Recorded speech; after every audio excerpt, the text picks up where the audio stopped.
Hey, Holly, Yes. I just got a message that can anybody who's watching see all of our faces or just the people who are panelists? Everybody should be able to see your faces. When you talk, it's going to highlight your screen. Okay. Whoever's talking, it's highlighting them. Okay. They may have. I know when I click participant. I don't have video, guys, so I don't know what's wrong. If they're like if they're on the computer, they could choose their, like in the top right-hand corner, there's a speaker view or a gallery view.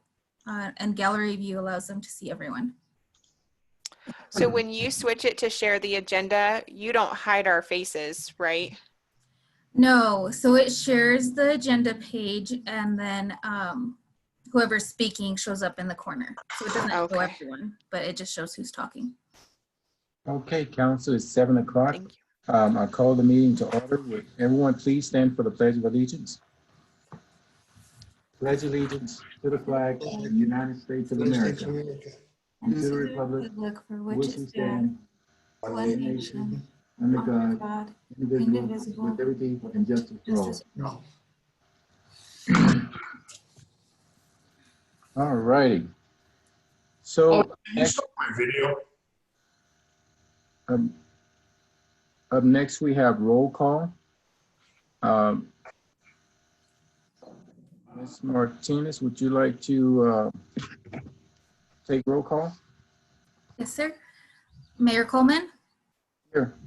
Councilor Vijo? Here. Councilor Broyles? Here. Councilor Griego? Present. Councilor Daniel?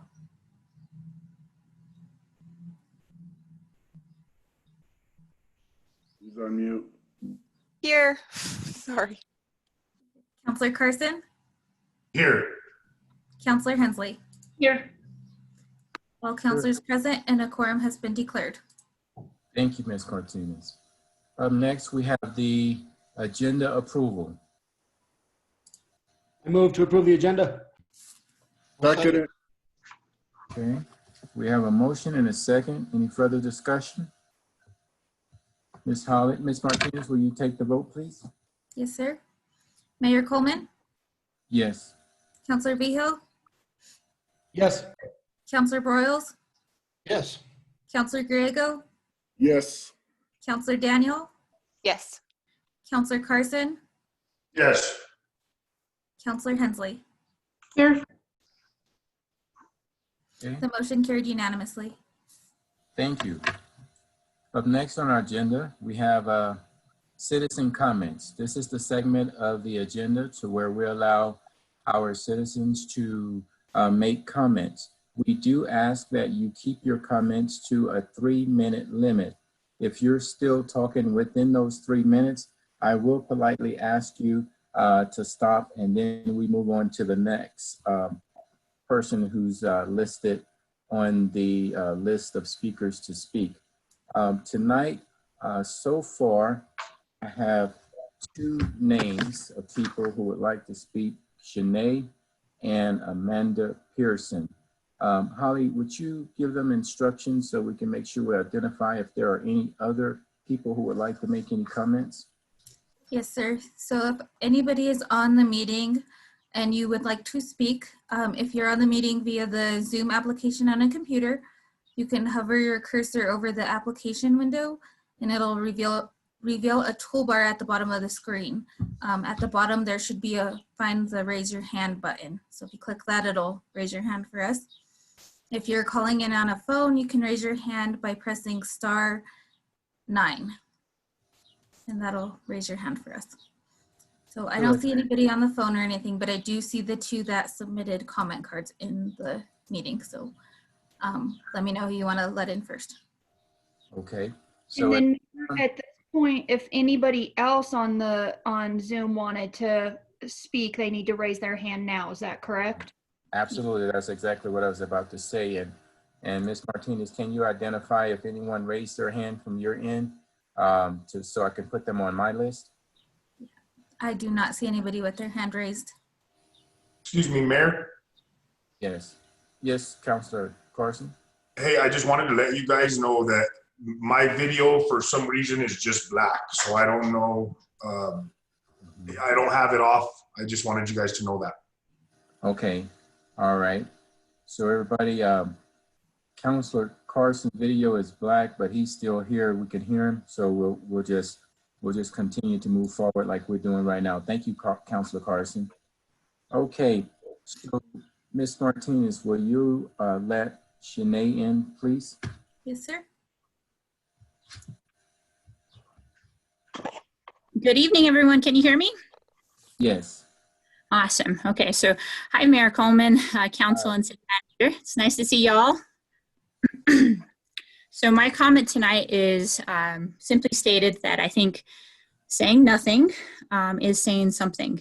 And by this, I mean that right now, our community needs folks who are capable of pursuing conversation about the hard truths that are facing our public. By this, I mean that we need to engage in dialogue about the reasons people are choosing to protest.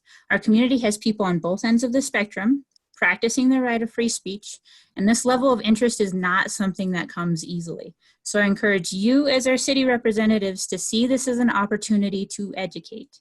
Don't shy away from having hard conversations about the ways in which people of color in our community can be better supported, and ways in which our city can be reflective upon current practices, trainings, inclusion, and policy makings in regard to the supporting of people of color in our community. I know that the events of the past 3 months have been difficult and energy consuming, but there is opportunity here that I hope will not be wasted. Ultimately, what I'm asking of our leaders at this meeting is to take a stance by making a public statement. And I think that it is possible to be both supportive of law enforcement while also acknowledging the concerns of the Black Lives Matter movement. Again, I think saying nothing is saying something. So I'm just trying to be encouraging. Thank you. That's all I have to say tonight. Can we have your name and address? Absolutely. This is Shanae Diaz. Councilor Broyles, I would love to give you a call and have a conversation with you. My address is here in Alamosa. I live on 10th Street. Okay, yeah, it'd be great. Mm-hmm. Thank you, Shanae. We really appreciate that. Mm-hmm. Ms. Martinez, if you could open it up for the next person. I believe it is Amanda Pearson. Correct. Hello, Council. This is Amanda Pearson. I live also, I'm a citizen of Alamosa County, and I think brave speech and messages should be supported, and I'm here totally to support Shanae Diaz's message. Thank you. Okay. Thank you, Ms. Pearson. Okay. All right, Ms. Holly. It looks like those are the only two that I see right now. Do you see any other ones? You're on mute right now, by the way. Sorry. Yeah, I do not see anybody else with their hand raised to speak. Okay. All right. We will. I'll turn it over to our city manager. Thank you, Mayor. And thank you, Shanae and Amanda. I think council is of a similar mindset of you. And at the last city council meeting, we did have a discussion about the Black Lives Movement, some of the protests going on in our community, and just some of the important discussions that need to happen. And council did direct staff to bring forward for the meeting tonight, which is item 2B, and it's a resolution calling for an ethos of civility and respect in light of societal tensions revealed in recent national acts of systemic racism and local acts of division and dissension in the face of COVID-19 stress. And so I'm grateful that we have that on the agenda the same night that you've brought to the attention of council that having a discussion of this is probably important. Additionally, for city council update, We had also talked about doing something more than just a resolution, and Counselor Hensley had shared at that time that ASU was planning on holding some roundtables. And I did connect with Counselor Hensley. They're looking at beginning those efforts in July when the students get on campus, and it will be community-wide discussions. And so I think it would make a lot of sense to work with our partners at ASU to have those discussions and have them be meaningful and see what kind of changes come out of those discussions. And so that's the follow-up to those comments. Thank you, Ms. Brooks. Okay, we'll move on down to consent calendar A. Does anyone would like to make a motion? I move to accept consent calendar A. I will second. Okay, we have a motion and a second. Any further discussion? Okay. Ms. Martinez, will you take the vote? Yes, sir.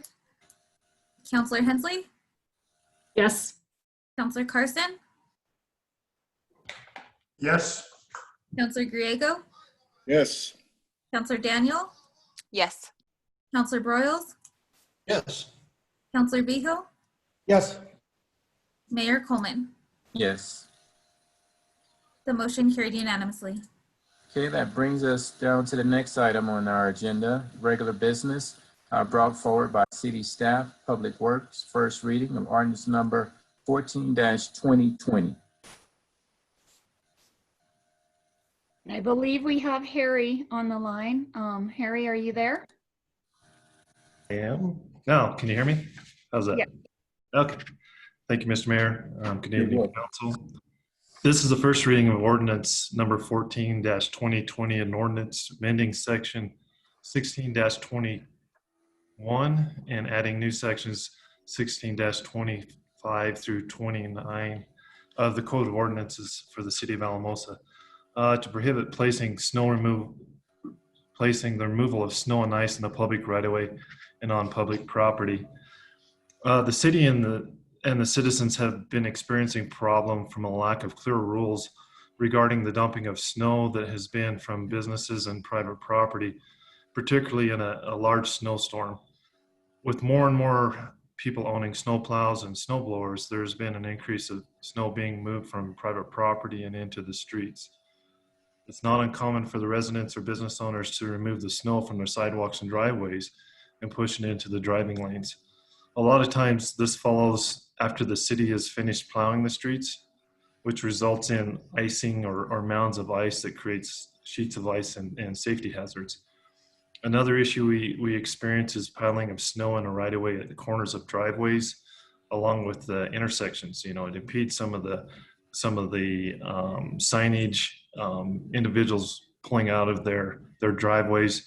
You know, it creates a big lack of visibility. The second thing that we experience as a problem is when we do have some snow melt and the snow's piled right up next to the curb, the melt water pools up and it doesn't have an opportunity to reach the storm basin. So that also develops into sheet ice. The ordinance helps clear up some expectations for the property owners and allows for enforcement of the issue. Where we have safety issues due to the dumping of the snow in the right-of-way, the city should have some means of addressing it. Most of the time, these issues can be resolved by a simple discussion with the property owner. However, without some type of ordinance, these issues cannot be addressed and enforced without, you know, if a property owner or a business owner is not willing to comply. It's always a good idea to encourage the snow removal from the private property and onto their lawns and garden areas, or even just their landscaping, let it soak and melt into the ground. We do have one exemption to this ordinance, and that's in the Central Business District and the properties along State Avenue between 3rd Street and 6th Street. The reason for this is because of the nature of the development in this part of town. Zero setbacks or property lines right up to the right-of-way. There's no place for them to move the snow and place it on their own property. It has to be dispersed onto the roadway, and the city street crews will collect and haul this away as time allows. Staff recommends that council approve the ordinance 14-2020 on the first reading and set a public hearing on July 1st at 7 p.m. or soon thereafter. Okay, thank you very much, Harry. Okay, council, I'll turn it back over to you. I see Councilor Griego, you have your hand raised. Yes, Mayor, if I can make one comment. One of the biggest gripes that I get during the winter months is that people will go out there and clear their snow, their sidewalks and their driveway. And then here comes the city with the big plow and shoves that snow right back on top of them. And they're back to doing double duty in a sense. That's why some of them get a little fired up and end up pushing that snow right back up on the street. Well, I don't know how we can keep from when we take it in blade, that we don't throw that snow right back on top of people's sidewalks and driveways. Well, we certainly don't try to push it back into their driveway, but the purpose of this ordinance is for people to retain the snow on their property and not push it out into the roadway from the start. If they push it to the left or the right and onto their private property, we won't push it back into their driveway. Yes, but Harry, a lot of people, like I said, will clean their sidewalks because you're supposed to clean your sidewalks by it. And their driveways. And then here comes the city to clean some of the roads when they finally start getting to the side roads and dump that snow right back on top of them. That's their biggest gripe. So I think what we run into when we're plowing snow is, you know, we've got the road and we have to plow the snow off to the side, and there's nowhere else for it to go when we're plowing the road. And we can't plow it to the middle because then we have to haul it away, and you can't cross, you can't be driving and turn mid-block to get into your driveway if it's a heavy snow and that kind of stuff. So we obviously don't intentionally try to get the snow up onto the sidewalk, but when we're plowing the lanes, depending on the width of the street, can sometimes do something where it gets on the sidewalk. But I think sometimes some of those concerns that you might hear is more because they've plowed out the parking spots, which is great. But again, we've got to get the snow out of the drive lanes, and it needs to go somewhere. Harry, is that accurate?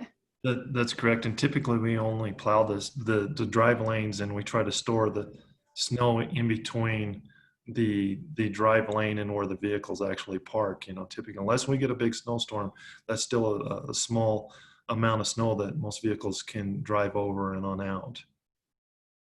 And if I can share a little bit of history, since being here so long, we used to plow to the middle of the street and then we would haul it away.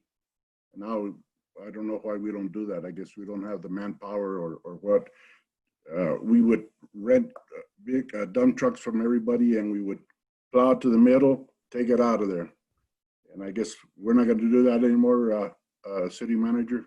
Well, we haven't done it for at least the last 7 years, and we don't have the equipment or the manpower. That's 7 years. I've been here for 7 years. We haven't plowed it to the center since I've been here. I don't know how much longer before me. Back in '92, I believe, is when they changed the policy, and that's when they started pushing it to the sides instead of in the middle. It's been many years. Thank you, Mayor. Thank you, Councilor Griego. Up next, we have Councilor Daniel. Thank you. Harry, I just had a clarifying question.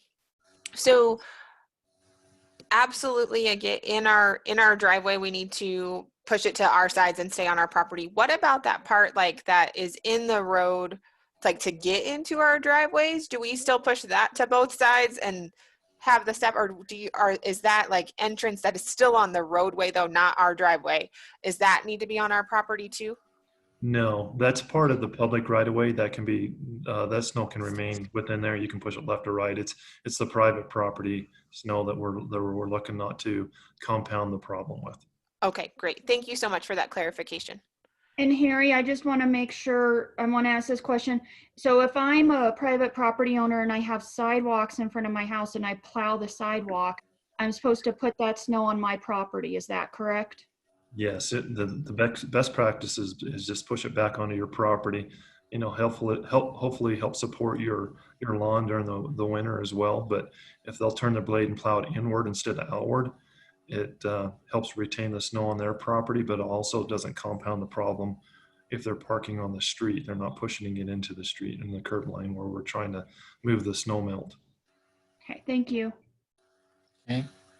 Okay, council, I don't see any other hands raised. So at this time, if someone would like to make a motion, that would be appropriate.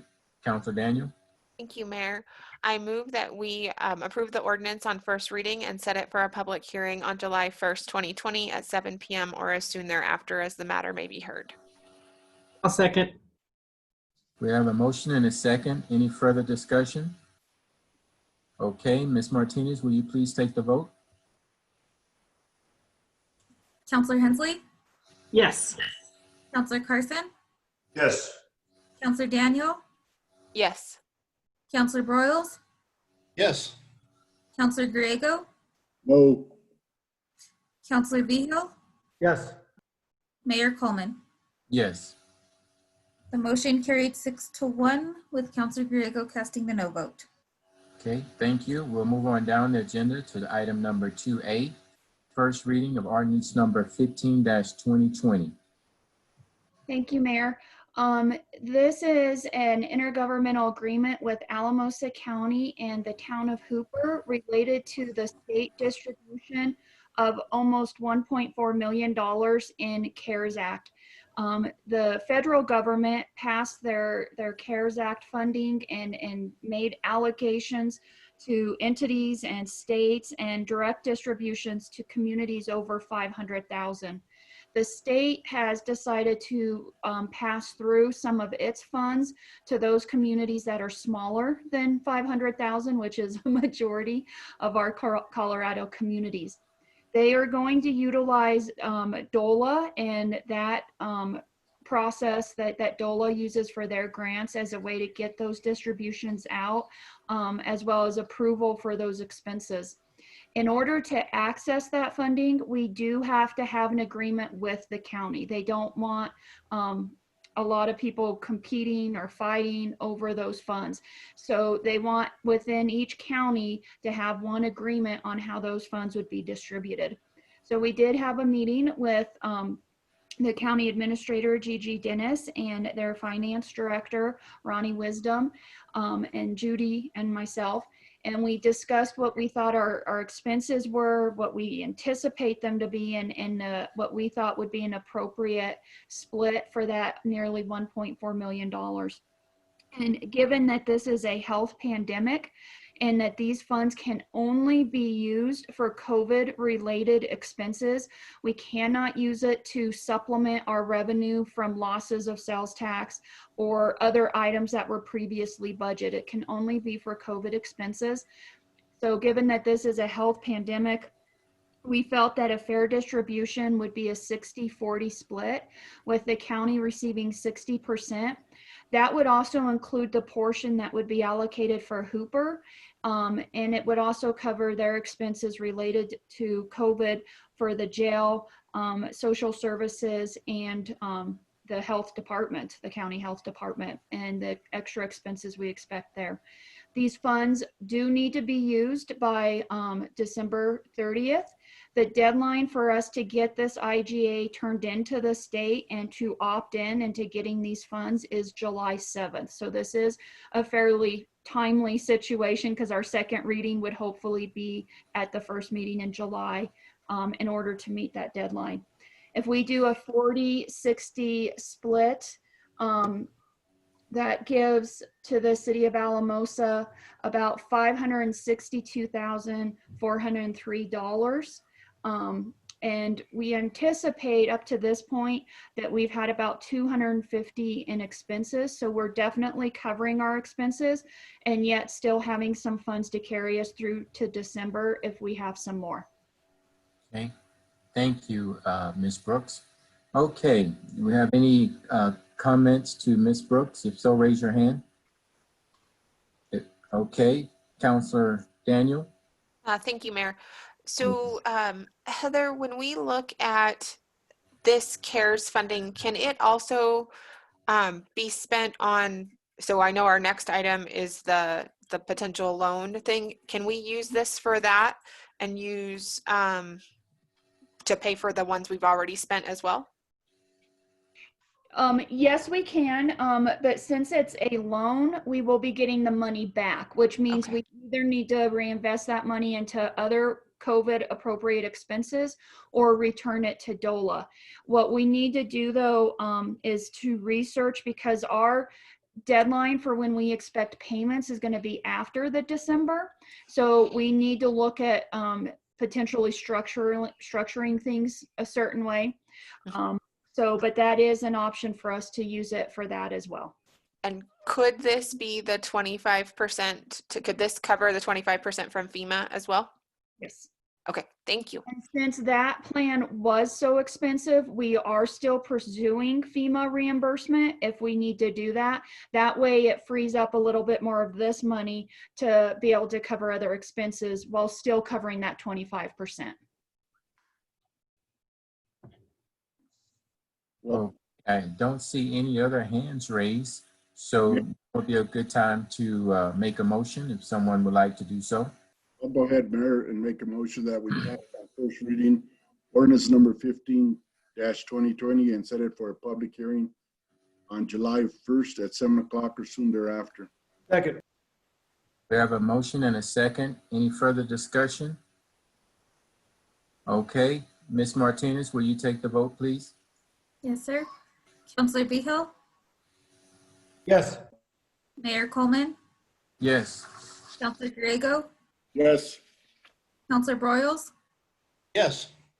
Councilor Daniel, Yes. Councilor Carson, Yes. Councilor Hensley. Yes. The motion carried unanimously. Thank you. That brings us to the next item on our agenda, resolution number 10-2020. Heather, did you want to introduce a little bit of this before I go into it? Sure. So at the last city council meeting, I think we had a discussion related to some of the protests. We also had a discussion related about the activities that were happening nationwide. In addition to some regular conversations that we've had about the mental stress that COVID-19 is placing on our community, and those who are fearful of COVID-19, and then we have some who are fearful of not opening quick enough to help businesses and the livelihood. And so there's just been a significant amount of turmoil in our community. At the same time, council was very clear, similar to what Shanae had shared, that as we express our thoughts on these matters that are very important, there's also a way to express our support for our law enforcement officers. And so you task staff to bring forward for consideration a resolution that tried to tackle that and offer a voice for council in this very turbulent time. Thank you so much, Ms. Brooks. Okay, and it takes a team effort to run a city like Alamosa, from our city manager to our department heads and our entire staff, including all of city council. So to show and express our unity as council members, all council members tonight will share in participating by reading different sections of resolution number 10-2020. A resolution calling for an ethos of civility and respect in light of societal tensions revealed in recent national acts of systemic racism and local acts of division and dissension in the face of COVID-19 stress. Councilor Vigil. Whereas the outbreak of COVID-19 and subsequent response to control the spread of the virus has dramatically changed the world and social fabric we used to take for granted.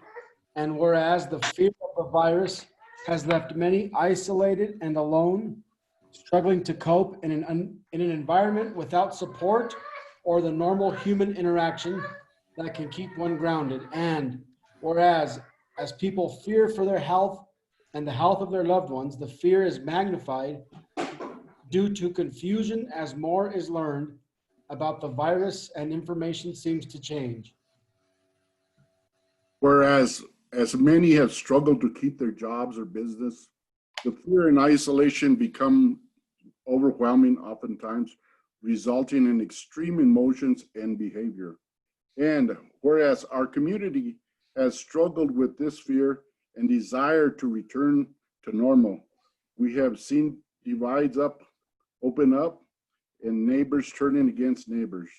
And whereas during this time, we have also seen long-standing racial tension and bias erupt in violence and death. The murder of George Floyd has put the issue of systemic racism front and center on the world stage. Whereas the weight of these recent tragedies fall especially heavy on the City Council as elected officials because we are in a position of leadership and bear the responsibility to root out racism and fight for social equality. And whereas great social changes often come from turmoil, and we as elected officials can lead that transformation, we can create the kind of community we envision where everyone can flourish.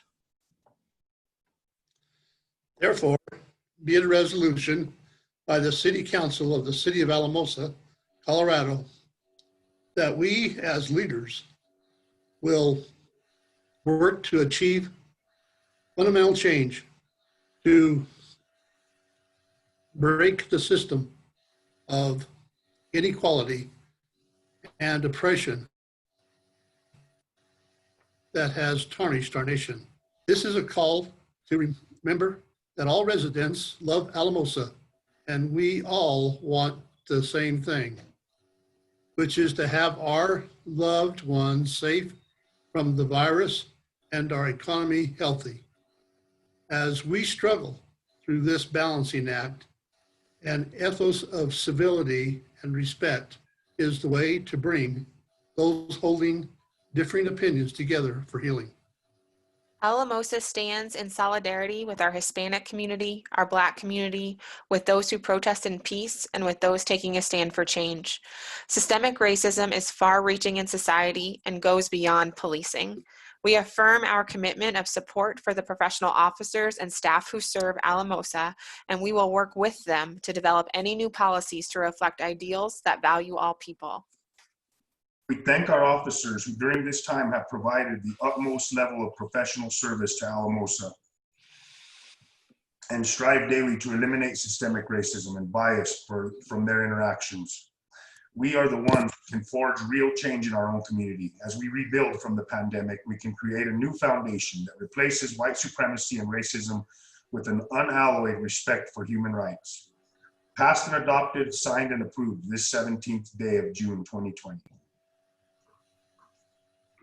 Thank you, Council. Thank you for the team effort and in reading this resolution. So at this time, I would open it up before we make a motion to vote on this resolution for any council members that would like to make any comments. At this time, I see Councilor Vigil has his hand raised. Go ahead, Councilor Vigil. Thank you, Mayor. Just want to thank staff for taking our words and our recommendation to write this. I think it's super powerful. It addresses injustice and inequality, and at the same time supports our police force. And I just really appreciate it. I think it's awesome. And I thank you, Mayor, for letting us all read that. And I appreciate the City Council for recognizing this stuff. And I just really think we're doing a good thing here. Thank you, Councilor Vigil. Next, we have Councilor Daniel. Thank you, Mayor. This has been something that's been on my heart for a long time, and so I'm really excited that we were able to share in this together.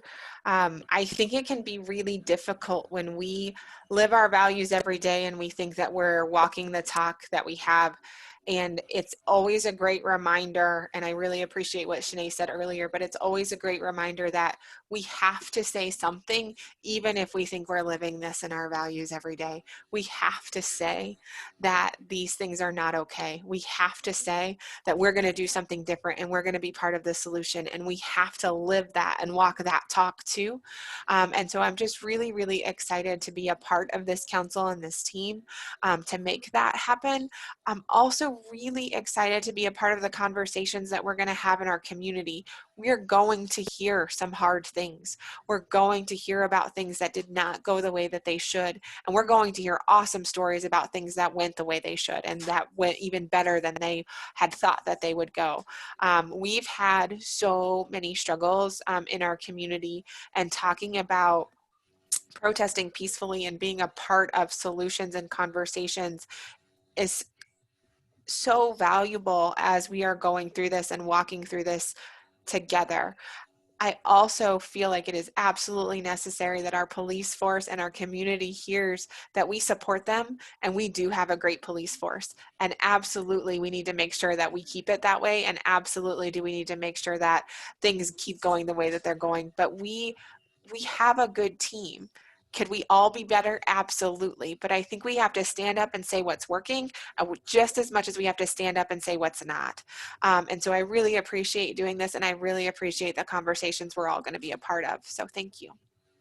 Thank you, Councilor Daniel. Up next, we have Councilor Brawls, followed by Councilor Carson. I've said before that I really am proud of Alamosa when you compare to other communities. The citizens of Alamosa, I think, for the most part, have been very mature, responsible, and really good citizens. You know, we talked about diversity. Our diversity is our strength. And if we have our diversity can make us united in a common cause. One of the causes is that, just like we said, have this resolution for civility. And I certainly endorse it. I endorse what the other councilors have said. Thank you. Thank you, Councilor Brawls.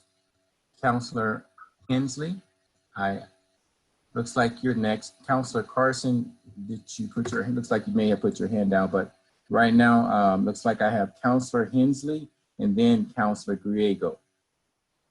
I'm going to echo what my fellow council people have said. The only thing I'll add to it, because I agree with everything they've said, is I'm very excited. I've had many of our students at Adams State reach out to me, and I'm very excited to be part of facilitating some future activities. Obviously, we have a very diverse population at Adams State, and I think it's going to be some pretty, when I say exciting, I mean, obviously it's going to be things that may be hard to hear. But I think the goal of all of the students who have reached out to me is for all of us to learn, including themselves, including us, all the way around. And so I think this is the start of some of those things that might happen. Thank you, Councilor Hensley. Councilor Griego. Thank you, Mayor. You're welcome. Mayor, born and raised here, we have gone through those struggles that are happening today. And that was one of the main reasons I got on the city council. Back then, our community was divided. And it was through councils like what we have today, and council, younger people that have come to council that came together and saw this. I really appreciate the fact of some council people, like our Mayor Burvik was a strong supporter. I went to him one day and I told him, I says, we need to put this community back together. He helped me. Along that time, Kathy Rogers continued doing that. So we have gone through it, and I feel so good that we have today, the team that we have, and I've worked with a lot of great counselors that have looked at this and have said, hey, we need to unite. This is Alamosa. That this deal about taking back Alamosa that has flared up, I think it's wrong, because we have come a long ways. We have made Alamosa the city of Alamosa. That's why I hate when they use South Side and North Side, because we're one community. And I appreciate what we're doing today with this build, and that we all come together and continue. People look at us like these two young ladies that spoke before. For us to show that we are here to keep this community together. So I appreciate what we're doing, and I appreciate this team and all our staff, and even our police department. It's come a long ways, and it's the professionality of our police department today is 180 difference. So thank you, Mayor. Thank you so much, Councilor Griego. It appears that Councilor Carson may be off the list. Councilor Carson, can you hear us at all? Yeah, no, I had my hand raised because Senator Crowder texted me and he was waiting, trying to get into the meeting. So I was trying to convey that to Holly because we don't have a chat feature. So, Okay, so that's why I had my hand raised. Okay, what we'll do is what we're gonna do, since we know he showed up to City Hall, we're gonna continue to go on with our agenda, and then if it's okay with council, we'll circle back to allow for those 3-minute comments for Senator Crowder during the council comment section. Would that be okay with everyone? Mayor, the other thing I was going to offer, if I didn't see his name show up, is under my staff announcements, I could cover the topic. It clearly wouldn't be the same conversation if he were present, but I wanted to make sure that just because he may have difficulty signing on, that we at least didn't have a little bit of a discussion about what he wanted to bring up. Okay. So is it okay with council that we allow Senator Crowder to speak during the staff announcement section if he is able to connect to the system at that time? Definitely. Okay. Yes. So what we'll do is we'll keep moving forward. Councilor Carson, it's your turn to make any comments that you may have in regards to resolution number 1020. I'm fine, thank you, Mayor. Okay. All right, and I'll just have a brief comment. Council, staff, and all of the participants on the Zoom meeting call tonight. It is going to take the entire community, not only the Alamosa community, but people from all walks of life throughout the United States and the world to make that meaningful change. I think as long as we continue to have meaningful dialogue with one another, seeking first to understand before we're understood, listening more than we speak, we will at some point in time come to where we have and can see meaningful change throughout our entire community. So I just want to encourage everyone to know that sometimes it's not everything that you say. It's a lot of times people watching the way you react and what you do. So make sure that you follow through with your words, and make sure that you follow through with positive action in your life, because you never know what a person is going to use to receive your message. They may use your word or they may use your actions. So with that being said, now I want to open it up for anyone who would like to make a motion that we pass this resolution. Mayor, I move that we pass resolution number 10-2020. I second. Okay, thank you. We have a motion and a second. Do we have any further discussion? Okay, Ms. Martinez, will you please take the vote? Yes, sir. Mayor Coleman, Yes. Councilor Vigil, Yes. Councilor Griego, Yes. Councilor Hensley, Yes. Councilor Broyles, Yes. Councilor Daniel, Yes. Councilor Carson. Yes. The motion carried unanimously. Thank you very much. And thank you, council. Thank you, staff, department heads, and city manager, attorney, everybody, because this is a collaborative effort on all of your parts. Thank you. Okay, that brings us down to the next item on our agenda, 2C, authorization to issue second round of 0% business loans. Thank you, Mayor. Welcome. So this COVID pandemic is quite the situation to play with your mind. If you try to place time on, and you lose time, it feels like a black hole a little bit. But when we did our first round of the 0% interest loans, if you think back to then, businesses were still closed. Restaurants were still closed. There was still a lot of unknowns of how this was going to play out. During that time, we received about 17 different applications. We funded 15 of those for a total of $98,000 and some change, about $98,000. And it's an 18-month loan. It's 0% interest. They do not need to make any payments until the last 6 months. And so we feel pretty positive about those loans. I think the businesses are doing well.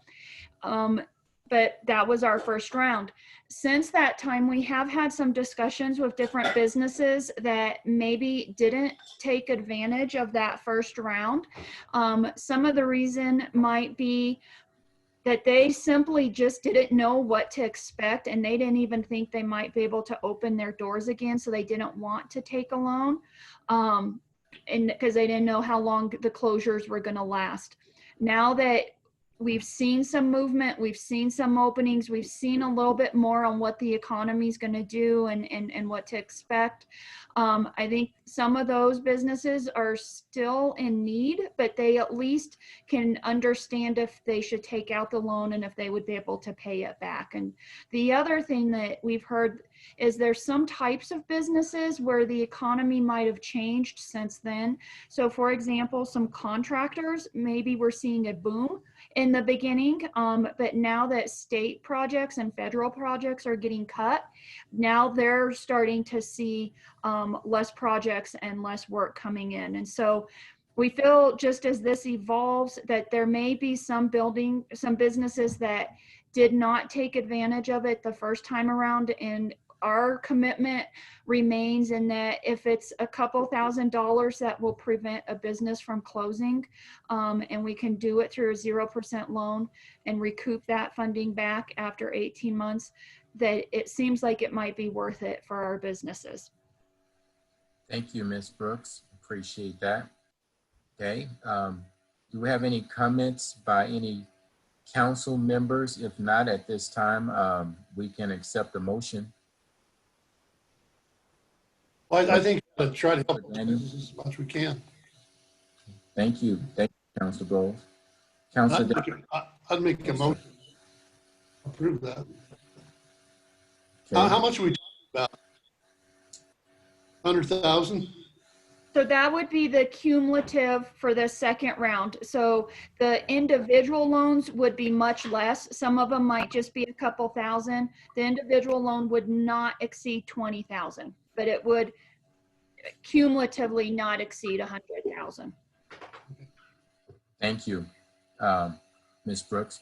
Okay, Councilor Daniel. Thank you, Mayor. Heather, when we look at this, would some of those 15 businesses that we approved before, would they be eligible for the second round of loans, or is this just for new ones? They could definitely apply. I don't want to say a blanket absolute no, but we would definitely look at why they need more, what's changed. But we may have had a business that initially thought they only needed 2,000 and now they just need maybe 2,000 more. So we're still in the lower area. If we had a business that received 15,000 and wanted to come back, then that would probably be a different conversation. So okay. I would hesitate just to say a blanket no. I appreciate that. And I also forgot to mention that Kathy is signed on tonight, and she's been working a lot with businesses if you guys have any questions as well.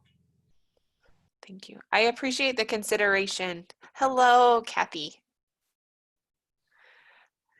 And I don't have any questions for Kathy, but I appreciate the consideration and looking at the specific individual needs. Thank you. Thank you, Councilor Daniel. Councilor Bowles. Yeah, I just had a question on the 98,000 we gave out. What was the lowest loan and what was the highest loan? Kathy, I want to say was the highest 15,000 and the lowest was maybe 2,000 or 3,000. You're on mute if you're saying anything. Darn it. There you go. Sorry about that. The lowest was 3,000 and we limited it to 20,000. And I believe we ended up giving one $20,000 loan. Okay. Okay, thank you. Okay, council, I don't see any other hands up. So if anyone would like to make a motion.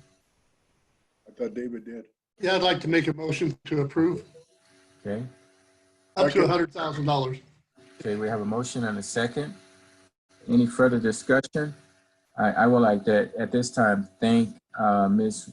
Woods for her hard work and dedication and being up and down Main Street, talking to the businesses over the past week or so. I had an opportunity to go and visit some of the restaurants, and they've been really singing your praise into all the things that you and the city manager are trying to do to open up the restaurants downtown so that they can conduct their businesses, and also the things that you all are doing financially to help keep the doors open for our existing businesses. The work that you're doing right now is extremely important, so keep up the good work. Thank you so much, Mr. Mayor, and thank you, Council and Heather. It is a great program and it is much appreciated and much needed to get everybody back on their feet. So I want to say how much I appreciate all of you. Thank you so much. You're welcome. Thank you. Okay, Ms. Martinez, would you please take the vote? Yes, sir. Mayor Coleman, Yes. Councilor Vigil, Yes. Councilor Broyles, Yes. Councilor Griego, Yes. Councilor Daniel, Yes. Councilor Carson, Yes. Councilor Hensley. Yes. The motion carried unanimously. Thank you, Ms. Martinez. That brings us down to item D, committee reports. If you have any committee reports, please raise your hand at this time. I see one hand, Councilor Daniel.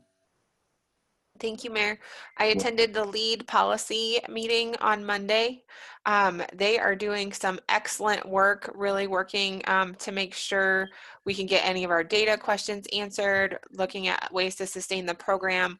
I'm continually impressed with the way the lead program runs and the Center for Restorative Programs handling that program so well. And so those meetings are going great. We have them every other month. So I just wanted to give that update. Thank you so much, Councilor Daniel. That brings us to Councilor Hensley, followed by Councilor Griego. I was at the marketing board meeting, I think it was last week. And I guess the first bit of probably bad news is it was decided to go ahead and cancel Beat the Heat for this year. So that has been canceled. And then, but on a good side, the Welcome Center, they are looking, I forget the exact day, but they are going to start opening that up. It's going to be done in a very safe way. And so that's kind of exciting to at least start to get a little of that normal back. And they've really worked out how to open that up. And obviously have limitations of how many people can come in. And then at this point, it's a little hard to forecast, but things are looking a little bit optimistic in regards to, especially since the outdoors is being so promoted about the safe way for us to sort of get back to normal. And so being that we have so much outdoors here, a lot of people from Denver, Colorado Springs area and things like that are starting to feel comfortable coming, especially like in their RVs, going to the sand dunes, things like that. And so we are starting to see an uptick in the hotels, having people staying at the hotels. KOA has been very busy because again, I think people feel safe in their RVs, that type of thing. So anyway, so like I say, we're on the start. And so there was some optimism when we had our meeting, which was nice. Okay, thank you, Councilor Hensley. That brings us to Councilor Griego. Thank you, Mayor. I have a couple, we had our Recreation Advisory Board meeting. Let's talk discussion on our some current project updates. The fishing in Fun Blanca Vista Park has been a real successful deal. Montana Azul Park is coming along pretty good. We also talked about the capital improvement plan. Because of the loss of tax money, they went through that and looked at what the priorities were on that. There has been a lot of cancellations this year because of this, and on some of the events, they have had, they were trying to look at other, like for example, Cinco de Mayo celebration. They moved it from May 2nd to tentatively, and these are all tentatively, September 19th. The National Sports Rocket Launch was moved from May 21st to 2020 to May 29th through 31/2021. Summerfest on the Rio from June 5th to tentatively August 14th to the 15th. The Great National Carnival is still tentatively. The Alamosa Rodeo Roundup from June 25th to 28th to tentatively August 27th through the 30th. The Alma 6 from June 28th to August 16th, and only July 5th and 9th. So they've gone through a lot of changes, and they've looked at how they could maybe have some of those events happen if this allows us. Also, they looked at some rules of if when we do come back, when the rec does reopen, they went through some modifications, space cardio equipment throughout the facility at the rink and ensure physical distance protocol, requiring users to schedule workout times or limited users to these designated spaces. And then there was a list of all the other stuff, lockers and all that. So it was a pretty good discussion, and I don't know if I left anything out, Mayor. Yeah, I think you covered it all, Councilor Griego. Very good job. Okay. On my second committee report, and I'm going to need some help from city manager and Kathy Woods, who's in attendance. We had our downtown meeting.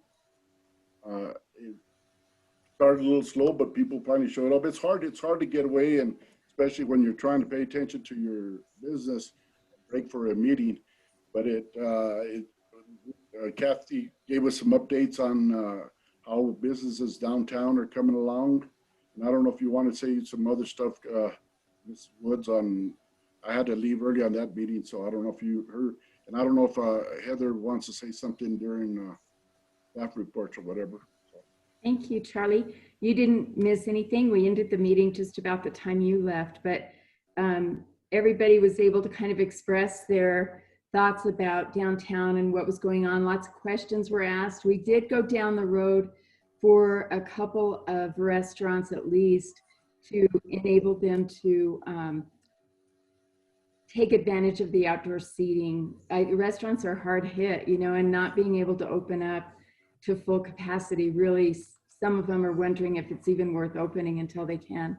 So we've worked with 2 or 3 places, another one pending to do that, and lots of questions about that. Not very many people have taken advantage of that. I think Square Peg just did get ready to open up for the weekend in the back, but the others are still awaiting that, but we'll get on it. Scott Graber has decided that he's going to open up the SLV Brewing somewhere around the middle of July. He's just kind of waiting things out a little more, but everybody is hanging in there pretty well. Some people like Matt Abbey said that their business, Hobbytown, is doing really well, and I just went by there to deliver their signage for the business blitz that starts tomorrow, and they're the first recipients of that. And they're so pleased with being downtown, and they're actually doing pretty good. So it's all over the gamut, you know, but good spirits among the Main Street Committee.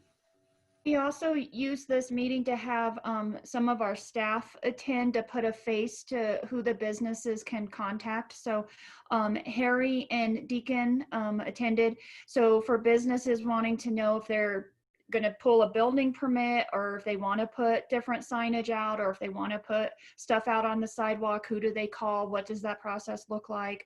Those types of things. We also had Chief Anderson there given some of the protesting and the shooting and those types of discussions. He was present to answer any questions that the committee may have had as well. And then we also had Kelly attend to go over what our plans are for the art festival and show them the art pieces that were selected and where they're going to be located. So we also had some good stuff on the agenda as well. It was good. Thank you, ladies. Thank you, Mayor. Okay, thank you all very much. All right, next on our agenda, I don't see, oh, I'm sorry. I see Councilor Vigil, your hand is raised. Would you like to make some comments at this time? It's just a question for the downtown and maybe Kathy. Have Oscars or what's that? The burger joint there on State. Have they thought about opening outdoor seating in that back parking lot there?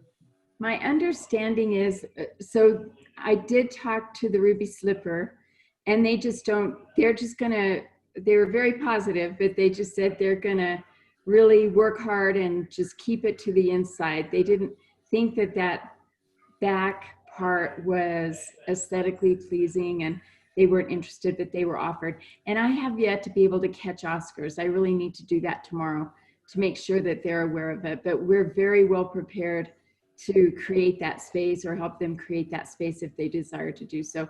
So far, in looking and kind of paying attention, their volume hasn't, it doesn't appear anyway to be to the point that maybe they're even thinking about it, but I will follow up on that tomorrow, and I'll email you guys and let you know what I find out. Okay, and how about Chili's? And Chili's, everybody was made aware of it, and I haven't heard from Chili's either, so I'll go follow up on that. I was kind of busy with the downtown area mostly. The one that wasn't right on Main Street was Manny with the IHOP, and unfortunately he put up a tent during those horrible windstorms, so he just took it right back down. Today they're back to just indoor dining. I don't think people have experienced the crowds, but I need to really check on that they felt like they may when they first opened. So I don't think people are overly crowded yet, but we want to be prepared when people start coming back. Thank you, Kathy. You bet. And Counselor Vigil, if you get questions, staff, like we really got stuff up and ready, and who's going to approve what and what needs to get filled out, because we thought that there would be this mad rush to see these requests come in, and we just really haven't seen that many, but we're still here ready. Public Works has ordered some barriers, so if we do need to block off parking lots or the streets or anything like that, we've got the stuff ordered, if not already in, on what we can use to make it a safe environment. So we stand ready if we start getting those requests. And I might add too, Heather, that with Deacon and Harry's help, it's streamlined and it's not going to be a hassle for them to make it happen. And there's just a lot of leniency in this extra signage or anything else they need that wouldn't normally happen. But I think that people have been appreciative of the ease of it. Chili's, I met with their assistant manager before all these stipulations came out, and I will follow up on that too and see if they'd like to do that. I know they're aware of it. Okay. Thank you, Ms. Woods, for that update, and thank you, Council, for all of your committee reports. Up next, we have a staff announcement. So as we mentioned a little earlier, Senator Crowder was supposed to speak during the open comments segment, in which we notified in advance that he showed up to City Hall by mistake. So now at this time, we're going to, if it's okay, allow him to have his 3 minutes like we normally do during open comments at that time from the citizens. It appears that he is logged on now. Ms. Martinez, is Senator Crowder allowed in yet? Hello? Yes, sir. On now. Hear me all right? Okay, Senator Crowder, thank you so very much. Thank you for Council Carson. Sorry for the confusion. I was at City Hall at 7. I didn't realize you were virtual. Okay, no worries. No worries. What we're going to do, Senator Crowder, we're going to allow you your 3 minutes now. So just go ahead and make your comments. And then Okay, well, thank you. the city manager will follow up, and then we'll bring it back to council, okay? Thank you, Mr. Mayor. You're welcome. I've been asked for the last communique that I had with the governor on the 4th of July parade. And I will tell you what I sent to him yesterday morning. And I will read it off. It's fairly brief. I said, morning, I see the governor's office has indicated several towns in the state would be able to hold 4th of July parades and need to find out if Alamosa is included in this. We are preparing for the 4th parade / demonstration and garnering quite a bit of support, and it would be more efficient if we could get a variance from the governor for the parade and make it official. We are going to have a parade on the 4th, so we need to know where the governor stands is on this, where the governor's stand is on this as quickly as possible, so we can move forward on this one way or the other. You know, I think, and I have not heard back from that. It was questioned to me if Alamosa went ahead and had the parade, would this offend the governor? And I really don't think that is even in the equation. It's not about offending the governor. It's about having a 4th of July parade. You know, I think the morale in the area could be boosted greatly by this. I'm not sure if you've had a resolution on this yet this evening or not. But if you look at it, I find it somewhat, for lack of a better word, offensive that we need to ask anybody to have a parade. We're talking about something at the founding of the country. If you go back and look at the signers of the Declaration of Independence, when they signed their name to that Declaration of Independence, they actually signed their own death warrant.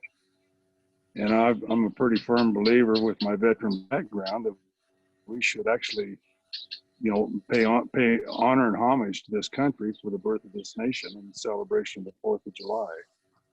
You know, I think it's not, you know, I understand the situation where you have to get permits and whatnot, but just asking for permission to celebrate such a prestigious occasion when actually government of all phases should be, you know, clamoring on board to support this. You know, it's just a situation where, you know, I find it somewhat uncomfortable just to even call it a demonstration. I continue to call it a parade.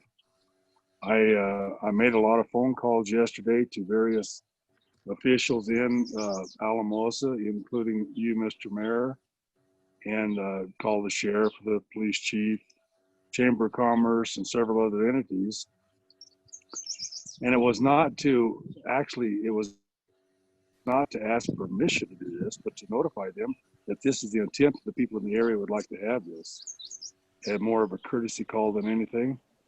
But I think that it's you know, it's important to celebrate this holiday, and I would ask for your support for this.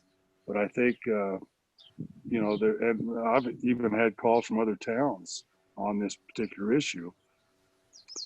I think we as Americans need to understand our history, and you know, it's somewhat imperative to go forward with this. So with that, Mr. Mayor, I will entertain any questions you may have on it. But you know, hopefully you will join in the effort to have this parade. You know, I realize the fireworks is privately sponsored financially. There's nothing I can do about that. The pancake dinner is the same, and that's fine. You know, Okay, well, thank you, Senator Crowder. Right. So what we're gonna do now is while you're on the line, we're gonna turn it back to the city manager like we normally do when we have citizen comments, and then have council make some comments. So don't get off of the Zoom call right now, okay? Thank you, Mr. Mayor. You're welcome. Thank you, Senator, and thank you for zooming in with us tonight. Ms. Brooks. Thank you, Mayor. Just want to provide a little bit of some background information and some information on the research that we've been trying to do today to try to anticipate what might be coming with any potential future changes. So from a education perspective for the public, because I know everyone loves their fireworks, everyone loves the parade on the 4th of July and the pancakes, and it's really a great day for our community. And I don't think anyone is arguing that, given everything we've been through, the need to be able to come together at as a community could be really important. But I think how we do that and what statements we're making as we do that can also be important. And so historically, the chamber has provided the 4th of July parade. They were planning this year to utilize their young professionals, which is kind of a new group for them. The city had provided sponsorship funding for that effort, and they kept watching what was coming out of the governor's office, trying to look at that 8 ball to see what's going to happen in the future, and if this was going to happen. But because doing a parade requires CDOT approval, and they like that parade permit to be submitted 30 days in advance, the chamber ran out of time. And they also did not want to be irresponsible in providing a parade in a time that might go against a governor's orders. And they want to make sure that if people are celebrating, that they're able to do that in a safe way. And not knowing conclusively what the direction was going to be out of the governor's office, and having passed that time frame to get permission from CDOT, which is a normal requirement for a parade, they decided to go ahead and postpone it. You may have seen some information from Aaron that they are doing a scavenger hunt. So that allows for some safe social distancing, yet some fun activities. I want to also provide this opportunity from a fireworks perspective. There was a time when Andy with Parks and Rec and Dawn with our fire chief and the organizer of SLV Fed were trying to figure out what we are going to do with the fireworks. And similar to CDOT needing 30 days notice, the firework vendor needs a certain amount of time for that contract to be signed and the fireworks to be purchased and all of those types of things. A little bit of not knowing what to expect from COVID, even though it is, again, an outdoor activity, what kind of numbers would be allowed. They kind of did some brainstorming as in regards to, there's a lot of places people could park. Maybe you can have it where they sit with their cars and, you can still see the fireworks. But I think the other thing that factored into it, and it's factored in previous years, is the fire conditions that we're under, which is, right now we're on a red flag warning. I did speak to the chief today. Probably next week, if conditions continue like this, we may have to ban the fireworks. At this point in time, there's a chance, because of the fire conditions, the fireworks would have been canceled. And we've done this in the past. In the past, I know SLV Federals looked for some other dates once we get back to getting some rain, September-ish maybe, of when can we move the fireworks to those different locations. I'm not sure if they're having those discussions this time, but it's those two factors that played a key in canceling the fireworks. And, and I think it's important to know that has happened before, because I think in our community right now, there's some unrest and people feel a certain amount of emotion of, oh my gosh, the fireworks have been canceled. It's good to add that perspective that it's not the first time this has happened, and there are some reasons to that cancellation. In regards to a parade, the governor's executive order right now, as it's worded, specifically says parades are not allowed. There are some communities in the state, as we know, that have received variances, and it is possible through those variances they might be having parades. Unfortunately, Alamosa County has not received approval of their variance, which means we are required to comply with the Safer at Home requirements, and it specifically states that parades are not allowed. Now, I spent about 3 hours on the phone today, and then also reading materials on some additional language that the governor's office will be finalizing tomorrow that expands and provides clarification for that Safer at Home categories. There's 3 areas they're looking at: residential camps, indoor events, and outdoor events. Now, when we read the language for the outdoor events, we're not sure that's intended to cover parades. The language is very specific about an outdoor event at a venue. So if you would envision the rodeo at the rodeo grounds, they talk about making sure one entrance is for exits, the other is for entrances. You have hand washing stations. It talks about a lot of how you can do the social distancing and controlling the flow of traffic to keep that venue safe and meet those requirements. It also has language based on the size, the square footage size of the venue and how many people will be allowed for that outdoor activity. The largest category still has a limit of 175 people. So as we're trying to foresee what might come tomorrow and what the conclusion would be from a parade perspective, we're not sure that the language is intended to cover parades, but if it does, there's still a limit of 175, which I don't know how you can limit that because there's not just one entrance and exit onto the parade route. And so there would still be an expectation to limit that to 175 people. Our parades normally get, to 1,000 individuals. So there's a discrepancy there in regards to allowing it. I did get some questions in regards to, what is our normal process? I touched a little bit on that. Organizers need to provide a map that shows where they're staging, where they're entering, where they're exiting, what streets need to be closed off.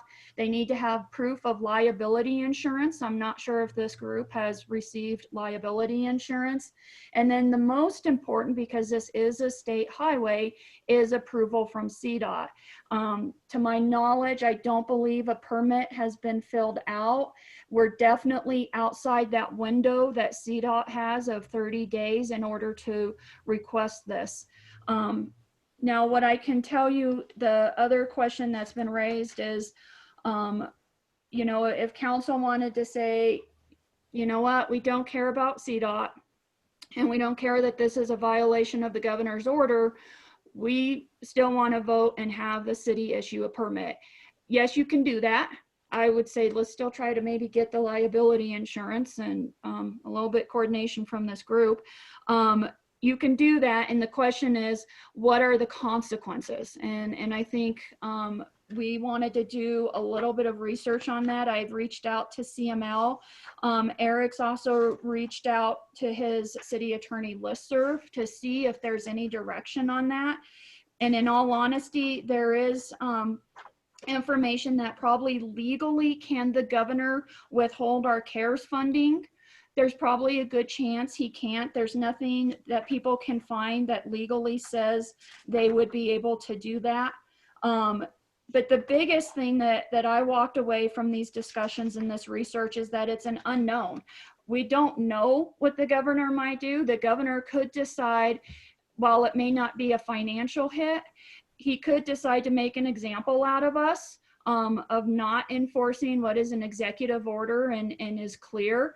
And there could be bad publicity. This could impact some of the tourism of individuals not wanting to come to a community that's not enforcing the executive orders, which are intended to try to keep the curve flat to where our hotels our hospitals can handle it.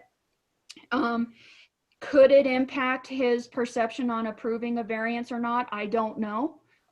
There's nothing out there that would say that. So I guess the biggest part is that it is an unknown, and we can't find anything legally that would say our funding is at jeopardy.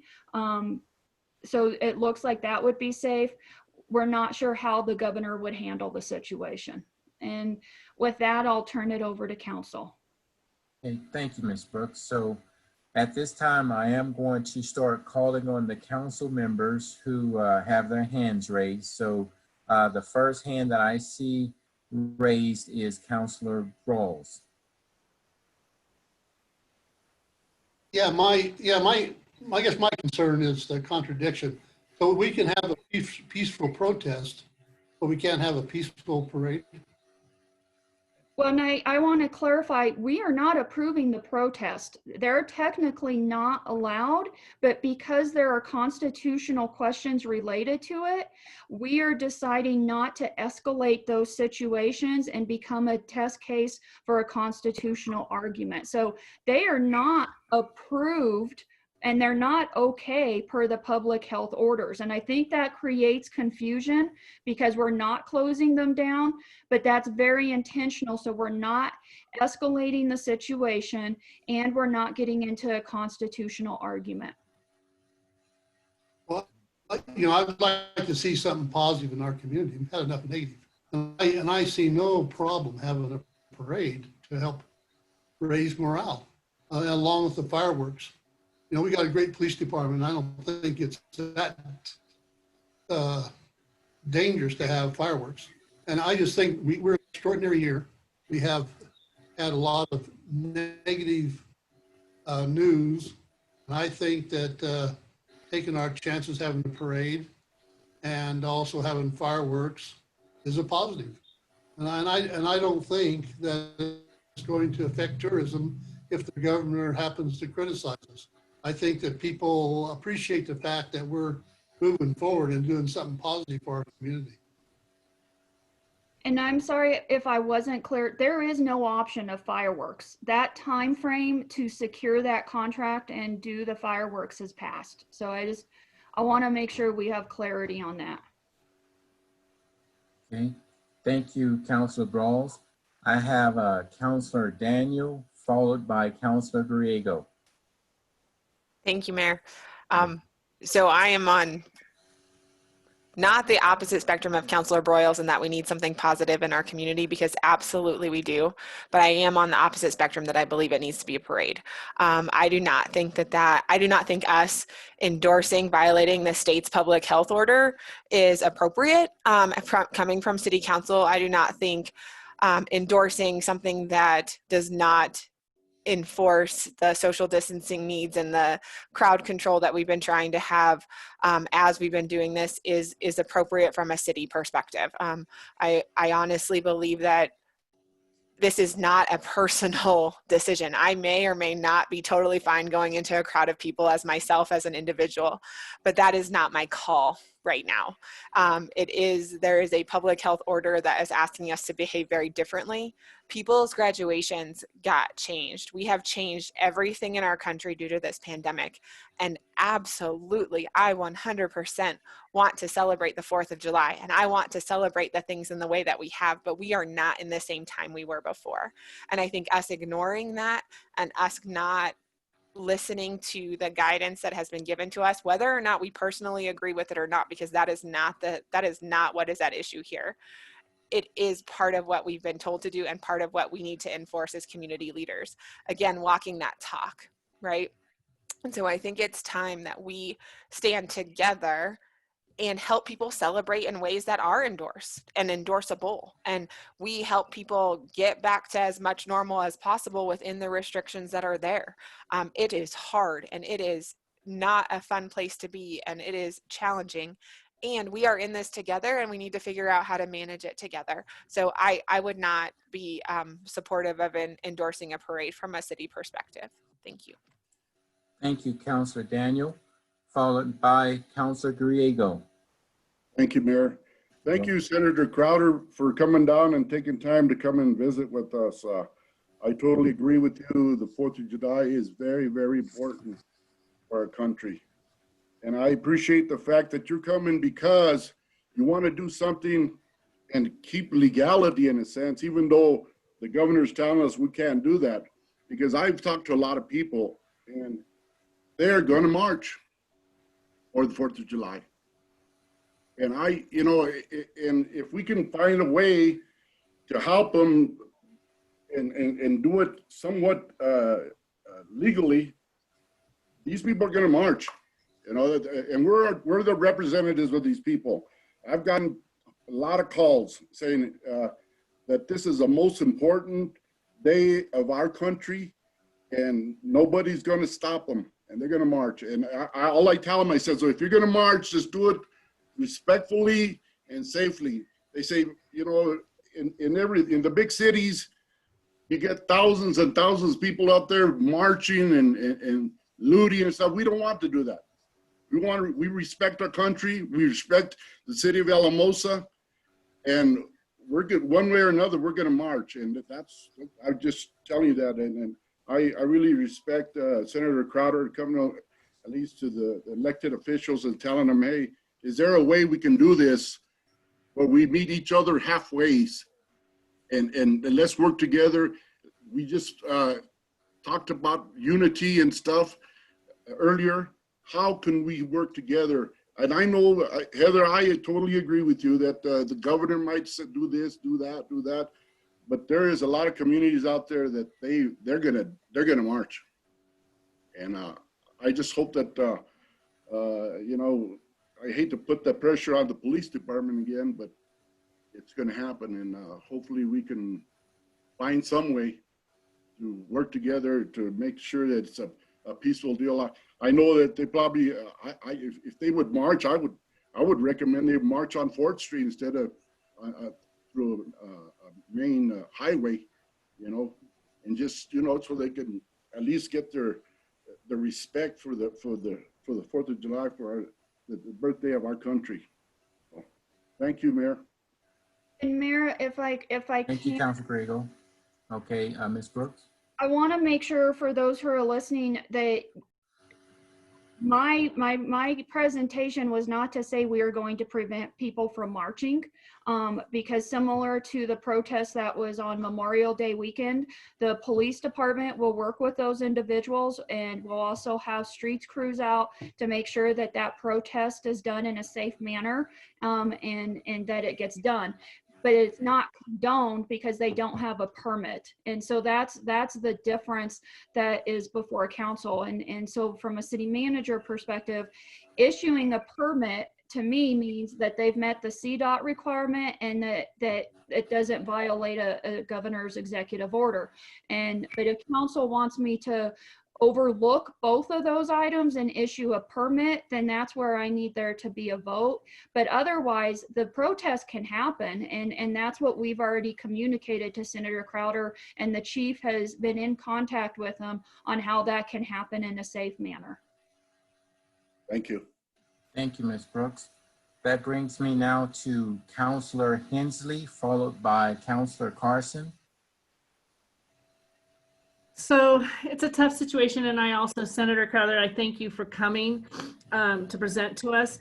I'm hoping to hear back from the governor to your email that potentially he sees the positive to this and actually grants a variance. So I'm actually very anxious to hear his response to your email, and so hopefully you'll let us know one way or the other.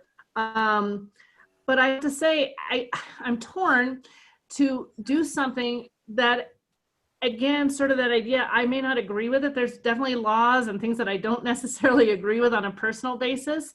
But where is that line then of following the law, even if we agree or disagree? I guess that comes into a lot of things that have been happening, is that we still need to follow that line. And so, like, if all of a sudden we decide, you know, we think it's in our best interest to serve alcohol between 2 and 5 in the morning when that's illegal, but we justify it. And I think it's those justifications that I'm struggling with.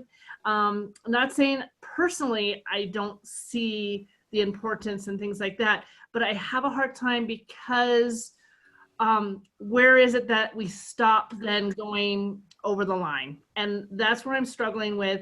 I'm actually really optimistic that potentially tomorrow, with obviously things are going to loosen up. We don't know to what degree. And then maybe your letter, or maybe even you can put a phone call in to ask him even a little more, saying, hey, we are the hub for the San Luis Valley. And so how nice it would be for our area, since other areas are doing a parade, is that at least if we have one for our area, and that could help with morale and stuff. So I really ask you, Senator Crowther, to really see if you can pursue so that we can actually get that variance for it. Thank you, Counselor Hensley. That brings me up next to Counselor Carson. Yeah, I'd like to just say that I also appreciate Senator Crowder coming on tonight. And I would like to reiterate what Liz said. I do think it puts us in a kind of a precarious position as a city. You know, I do not want to be in direct opposition to the state or jeopardize or put us in a position where we're reprimanded in any way. Again, legally, they've studied that and said there isn't that possibility, but we will obviously deal with some sort of media backlash or something. It'll come at us negatively, probably. However, I do also feel the same way that Councillor Boyles and Councillor Griego do, and many people do. I think tensions are high, and some sort of gesture from the state allowing us to proceed with some sort of parade or celebration for Independence Day would be great, because I do want to follow the legalities of it. You know, we do want to lead by example. So if the senator could pursue that, that would be great in helping us be able to put support behind him in a more positive way. I'm not necessarily comfortable with just, moving forward and breaking the safer at home. I think that common sense and also the squeaky wheels, because I think that the reason that they're talking about loosening up some of these rules is because we're not the only community that feels this way. So if tomorrow those rules lighten up and they decide that they're going to allow something similar, I think we should probably put our support behind this. But we do need to take the legal route. We don't want to jeopardize our city or funding. The CARES funding is, whether we like it or not, right now being handed out at the discretion of the governor. And so, as not popular that is, I know that's not a popular thing, but it is what it is. And so I think we do need to pursue the correct legal route. So please do that, Senator. And I would be more than happy to support this if we did have some support from the top down. So thank you. Thank you, Councilor Carson. I see Councilor Hensley, you have your hand up, and I see Councilor Vigil. So Councilor Hensley, did you mean to put your hand up? Okay, good. All right, and Councilor Carson, I believe you. Okay, thank you. Now we go on to Councilor Vigil. Thank you, Mayor. Senator Crowder, thank you for showing up tonight and fighting for trying to have a legal parade down here. I agree with Councilor Hensley and Councilor Carson. I would maybe see if we can hold off just a couple more days, see what if any restrictions get lifted, that we're doing this in a legal way. And then something else I want to just throw in there for us to think about, Council, is we have had a lot of positive COVID going around Alamosa. There's a few breakouts going on around. So we have to add that to the equation too, before we make any decisions. And I hope we think about that a little bit. I also agree that having a 4th of July parade would really boost morale and bring a little bit back, bring back a little bit of sense of normality and celebrate our country's birthday. But I want to do it legally. And I also want us just to think about, we have some outbreaks going on in Alamosa at this time. And we need to think about that. Thank you. Thank you, Councilor Vigil. Councilor Hensley, I see your hand is raised. You're muted. So another thing I would add on to this is we actually have a lot of positive things that have been happening. Restaurants have been opening up. We're able to go to Hooper Pool. We're able to go to Splashland. I know it's not exactly how we would love it, but it is starting to get better, and there's a lot of things to celebrate. And then the other things are our schools are in a very precarious situation. I'm on many committees with Adams State right now to make sure we can open up on August 24th. I know K-12 is going through many meetings as well. And so I can only speak of Adams State. We've made the decision to open. It does scare me. So what if we do this parade and then there's even a further outbreak, and that could change some of this positive thing that's happening? And my concern is our students need to be going to school as much as we can make that happen. So if I had to put a priority between a parade, which I love parades and I love, I'm a total social person. I love all that, but I really am hoping we're trying to put everything in place so school can happen to the best it can come forward. And it does worry me the more, so something like this, especially if it's something that's not sanctioned or supposed to happen, that could set a ripple effect. Yes, it may not, but I just want to do everything to support our kids. And I do think there's a lot to celebrate. I am totally going out to dinner quite a bit. I love doing that. I love getting out, going to all the different places. So it's learning to appreciate some of that. And that does celebrate our country as well. So anyway, just thought I'd throw that in, but that idea, especially for our schools, to set things up so it can happen. Thank you, Councilor Hensley. That brings us to Councilor Brawls. Yeah, I appreciate the comments, and again, I appreciate Senator. And first of all, I'm not advocating to do anything illegal. I want to do it legally. But my question is, if Senator Crowther gets a variance approval, are we comfortable passing a resolution to grant a permit for a parade? So the question is, if they want to keep it on CDOT, then we would be not following our policy of that we need CDOT approval. It's a state highway. So if they'd be willing to move it to, as I believe someone brought up a 4th Street, and it's consistent with what the governor's orders are, then you guys wouldn't even have to approve it. We can do that at a staff level. It's only if you want to override, if they insist on keeping it on Main, which requires a CDOT approval, or if it's not consistent with the governor's orders, if you want to override those two things, then I'm not going to do that as the city manager. You will need to vote as city council to direct that. Thank you, Ms. Brooks. Okay, Councilor Carson. Was that clear, Senator Crowder? Well, and Councilor Carson, we removed him from the panel just because that's how we do it when we have the public speak. So I just want to make sure you know he can't respond to you right now. Okay, Councilor Brawls, Councilor Carson. All right, I'm good. Okay, good. All right, well, I want to thank you, Senator Crowder, for your courtesy phone call yesterday, and then following up and making the phone call to our city manager, along with the other several phone calls you made to other entities throughout our community. I, like everyone else, know that the 4th of July is important to a lot of people in our community and several people throughout our great country. It's not council's intention whatsoever to limit people's ability to operate within their freedoms. However, this is a matter of a public safety concern as of today until we hear from what the governor's comments will be tomorrow. This is a COVID-19 health condition and concern. And for me, as an elected official, it is our obligation to uphold restrictions that are in place. And I believe and I hope all elected officials who are in these leadership roles understand and respect what our obligations and responsibilities are.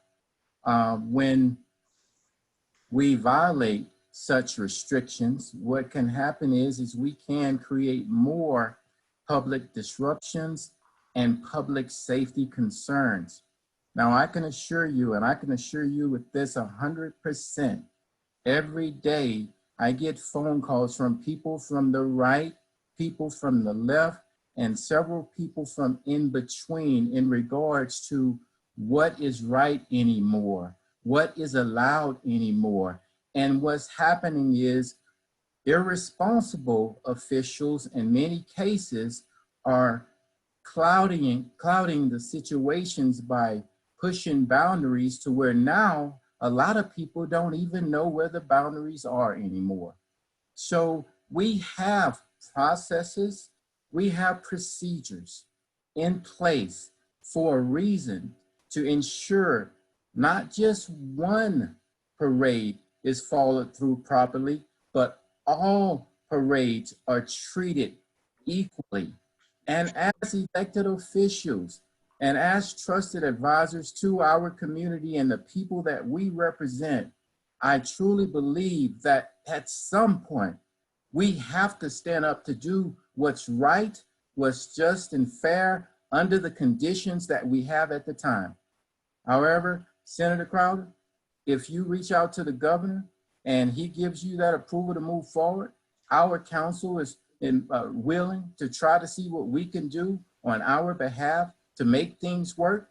But what I don't want to hear and what I don't want to see is I don't want people to say, well, the Alamosa City Council are trying to restrict us of our freedoms and our opportunity to freely walk up and down the streets of Alamosa. No, that's not us doing that. What we're trying to do is we're trying to make sure that we're doing our due diligence and following guidance that has been passed down in which we are responsible for making sure is enforced. So with that being said, I just want to make sure that everyone who's listening is clear that we are not trying to restrict anyone from doing anything, but if you don't follow the processes and the procedures, this is not a parade. This is and will become some form of a protest and or a demonstration, depending on how it wants to be named. And then the city, our city manager and the police department have measures in place in case the protest or demonstration decides to move forward. But we have to be clear that this is not a parade under the current conditions unless things change. So with that being said, I would now turn it back over to council and see if anyone would like to make any form of a motion. Mayor, I don't believe it's appropriate for council to take official action on this issue tonight as it hasn't been noticed in as an agenda item. More of a sense of council. I mean, I suppose if you wanted to do something by way of official action, you could call a special meeting and notice it in as an agenda item, but I don't believe it's an emergency. I don't think you can deal with the Colorado Open Meetings Act by calling this an emergency measure, and it's not a measure that's on for council discussion. So if you want to take official action, you schedule a special meeting. And I apologize, I didn't provide that clarification on if there was going to be council action, so I apologize to council for that. Okay, thank you, Mrs. Frizzo. So at this time, so that I can make sure that we're clear, Mr. Frizzo, could you repeat what you just said so that council can make sure that we're following the proper procedures? Yes, so under the Open Meetings Act, council may not take official action unless it's on an agenda item that has been properly noticed to the public. And we do that by posting our agenda in a fairly detailed manner. So any matter that is going to receive official council action has to have been noticed to the public that anybody interested could be aware of that action pending. And this question, it was not on the agenda, and therefore council cannot take official action. And just to be clear, I think the city manager said that if conditions change such that a parade permit could be issued, that she doesn't need council action to do that. And the way that looks would be if the governor's order or the Colorado Department of Health orders are altered tomorrow in a way that would allow for a parade to take place, and if either a CDOT permit could be obtained in such short order or the parade route were moved off of the state highway so that no CDOT permit were necessary, then city staff could issue a parade permit. But absent those two conditions falling into place, city staff will not issue a parade permit.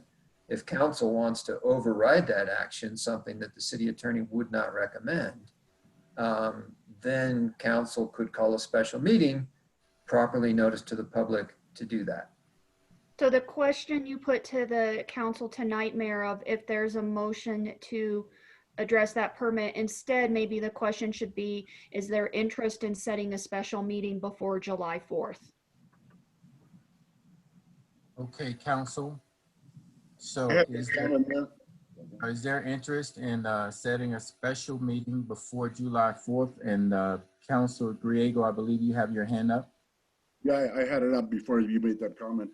I think this was more of a discussion of, and I don't think nobody on council wants to break the law, and just the importance of the day.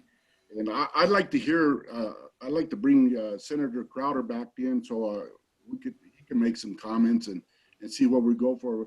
We're depending on the governor to see if he responds to the senator, to see if we could go ahead and move forward. So I'd like to hear Senator Crowder make some comments. Thank you, Mayor. Okay, normally we don't do this, Councilor Griego, and I think you understand and know that. But what I'm going to do, since you just mentioned that, I will allow Senator Crowder for a brief moment to make a comment. But I just want to make sure that we don't start making special exceptions to the rules. So I just want to make sure we're clear about that. Yeah, and I'm not making, we started a conversation with him. You should be able to end the conversation and well, then in regular citizen comments, we don't go back and forth having conversations. So I think there's a lot of respect. I understand. So we'll go ahead and allow Senator Crowder back in at this time. Ms. Martinez.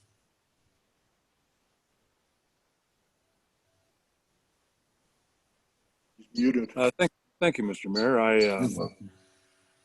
I appreciate everybody's involvement here tonight, and I agree with Mr. Swissow that this is not without a proper agenda item, it should not be voted on. The reality is, the only comment I'd like to make is this is not a left or right issue. This is an issue that affects all Americans. And be aware that what we're talking about is, we have a governor who's a governor, not a king. So I think Home Rule City would have some variance there, but I do believe that this is, and maybe it's my military background, I cannot say, but I do believe this is an important issue that should be addressed. And, again, I'm basically just here to notify you that, there will be a parade. I'm reluctant to use the term demonstration because I believe in parades. But I appreciate all your time tonight, and I appreciate your thoughts. But I believe strongly in for the people and by the people. So I will continue this endeavor, and I do not believe there to be any backlash at all from the governor's office on this. But also, the thing about the CDUP permit, actually the people own that. So I appreciate your time and effort on this, but we will continue with this, and I just want to make sure that you're aware that this is a courtesy call, and I will be promoting this from here on forward. Thank you, sir. Thank you so much, Senator Crowder. Thank you so much. Thank you, Mayor. You're welcome, Councilor Griego. Okay. Yes, Ms. Brooks. So if we're still on staff update, I do have two quick things. Are we still on staff update? Are we done with this one, this topic? Yes, I think we're done. Okay, the two quick ones is just a reminder that there is the animal shelter groundbreaking this Friday at 1 o'clock, and it's a great way for us to show some appreciation for the Denver Dumb Friends League and the investment that they're making in our community and for our animals in the valley. And then I also wanted to share with council that we have narrowed the proposals for our housing assessment down to 2 finalists. We are doing the background checks, checking their references, looking at their final outcomes for other communities, and we will be meeting next week and hopefully selecting one of those consultants. We can't sign the contract until we have the contract with DOLA for our mineral impact grant, but we're going to have everything lined up to where we can move quickly once we get that contract with DOLA signed. So that's where those 2 projects stand. Okay, thank you, Ms. Brooks. Okay, so that brings us on down to council comments before we go into an executive session that we have scheduled tonight. Do we have any, okay, council comments? It looks like I have hands raised by Councilor Daniel, Councilor Vigil. Go ahead, Councilor Daniel, followed by Councilor Vigil. Thank you, Mayor. You're welcome. I absolutely inadvertently also forgot to thank Senator Crowder, so I do want to say that that I really appreciated his comments, and I appreciating him coming to talk to us about what he believes in and how he's managing that. So I inadvertently left that off in my comments, so I apologize for that. I did also want to let council know I am still an active member of the Safety Net Committee of the Behavioral Health Task Force, but there is also an opportunity as in a city role for us to provide some feedback that is specific from the city. And so I do try to represent that in my meetings and my comments at the task force meetings that I attend. But if there are things specific to behavioral health concerns that you have, whether that be around our crisis system, access to care, the availability of mental health services, or any other kinds of things that happen when you think about mental health services, either treatment in the jails, it spans such a wide spectrum. Please let me know before, I believe I said June 30th is the date that I will be at the meeting. It is. So it's like the last week of June that I'm going to do the meeting to represent the city's perspective on those. It is mostly a feedback session about some data they've gathered, but we can also continue to share any perspectives we have. There's also a potential funding structure shift being proposed at the state level. You can see those by going to the Department of Human Services website and reviewing what the proposals are. You can see all the minutes from the meetings. And so if you take the time to look at any of those things and then you have feedback for me that you'd like me to bring forward, either in the Safety Net subcommittee or in this meeting to provide feedback on the funding structure and other data gathering, please email me or call me or let me know. I'm happy to share that perspective in those committee meetings. So thank you. Thank you, Councilor Daniel. Councilor Vigil. Thank you, Mayor. This question is for Ms. Heather or Chief. Could you please comment on the CBI investigation and what they were doing tonight on Main Street? I had a few phone calls about that, so. Chief Anderson, I know I can answer it, but if you're available, you're probably the most appropriate. Yeah, I'm available. Just real quickly. So what we were doing is a reconstruction for an incident that occurred at the intersection of Main Street and State Avenue involving a shooting. As it being an active investigation, I can't comment on any more than that. And CBI was not involved. That's Alamosa PD.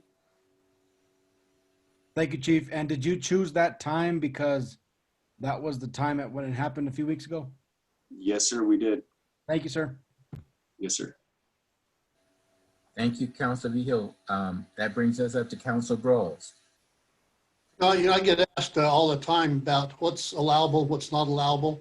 Would it be possible for Kelly to send out a news release to the businesses and nonprofits about what's allowable in the city at this time? Like, can 50 people be in church, or, some of those things that, and what restaurants can do, what's permissible.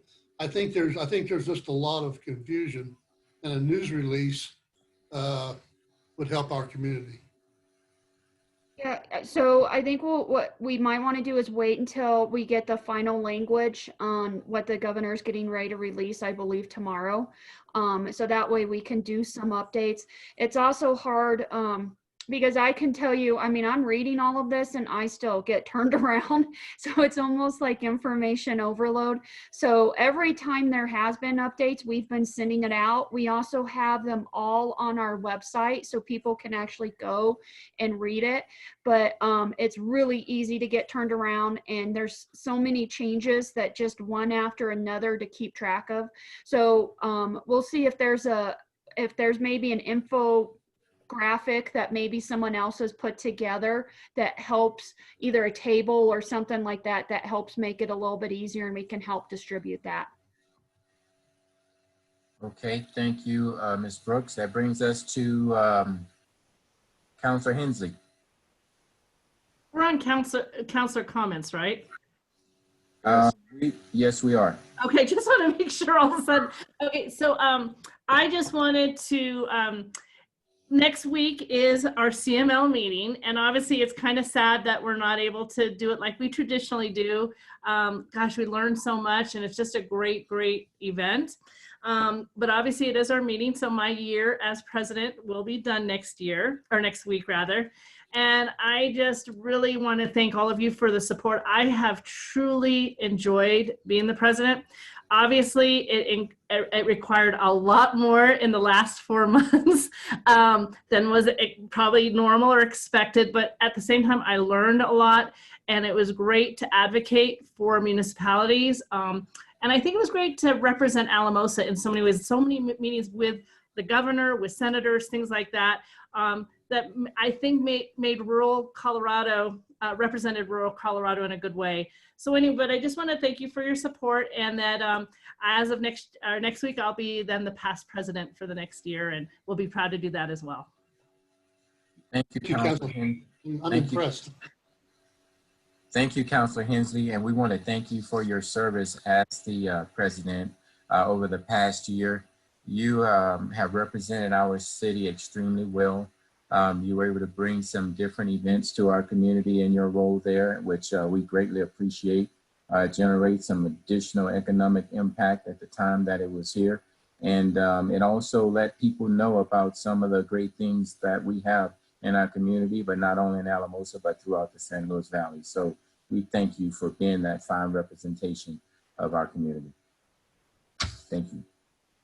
Okay, since we don't have any more council comments, this is what we're going to do. We have an executive session that we're about to enter into. What I would like to do is go ahead and make all motions to make sure we can go into executive session, but I wanted to take a 5-minute break so everyone could take a quick 5-minute break and maybe come back at maybe say 9:01. And then we zoom back into the other Zoom call. Is that the way we're going to do that, Mr. Suizo and Ms. Martinez? Yes, sir. You will log off this webinar and get on the other one. Okay. And So that information is in a separate email, so don't click on the same link that you clicked on for this one. okay. So do we make any motions or move into executive sessions or anything like that right now and then sign back in, or how should we do that? How should we proceed? Yep, that's what you should do. Okay. All right. So would someone like to make a motion that we move into executive session? Mayor, I move that we move into executive session to receive communication from legal counsel regarding the opioid litigation. I don't have the CRS in front of me, Eric, I'm sorry. CRS section 24-6-402, 4B and 4E, to receive advice from the city attorney concerning the city's opiate litigation and status of negotiations. I'll second that. Okay, motion is second. Any further discussions? Okay, there are none. So I'm going to give you a true 5 minutes. So we'll log back into the executive session at 9. Let me call the. Yeah. All right. Let's vote. All right. Counselor Daniel, Yes. Counselor Broyles, Yes. Counselor Griego, Yes. Counselor Hensley, Yes. Counselor Vigil, Yes. Mayor Coleman, Yes. Counselor Carson. Yes. The motion carried unanimously. Okay, so we can make sure we do it. Let's do it at 9:05. Will everybody be signed in to the new Zoom? Okay, 9:05. Take your break. Thank you, everyone. And when we come out of executive session, no further business will be discussed.